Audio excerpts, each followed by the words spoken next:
আসসালামু আলাইকুম, সবাই কেমন আছেন? আশা করি ভালো আছেন। আজকে আমি বিরিয়ানি রান্না করব, তার জন্য এখানে নিয়েছি মুরগির গিলা কলিজা।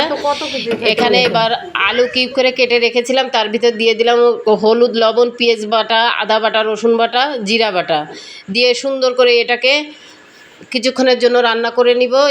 এবং এখানে কষানোর জন্য একটু পানি দিয়ে দিলাম অল্প পরিমাণে।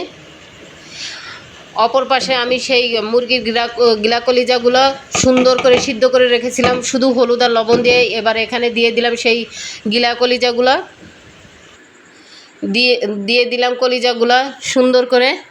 কলিজাগুলো আগে আমি সিদ্ধ করিনি, কারণ গলে যাবে সেজন্য।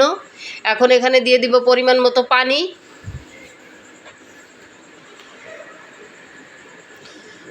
সুন্দর করে নাড়াচাড়া করব এবং এখানে দিয়ে দিচ্ছি বিরিয়ানির মশলা এনেছিলাম, একটা বিরিয়ানির মশলাটা দিয়ে দিলাম, রাঁধুনি বিরিয়ানির মশলা।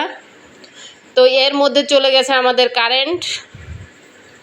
এবার আমি সেই আলু এবং মুরগিটা উঠিয়ে রাখবো। এখন সেই ঝোলটার মধ্যে দিয়ে দিব সেই কালো জিরা চালটা, দিয়ে সুন্দর করে নাড়াচাড়া করে কিছুক্ষণের জন্য রান্না করব। এই মুহূর্তে আমাদের কারেন্ট চলে গেছে।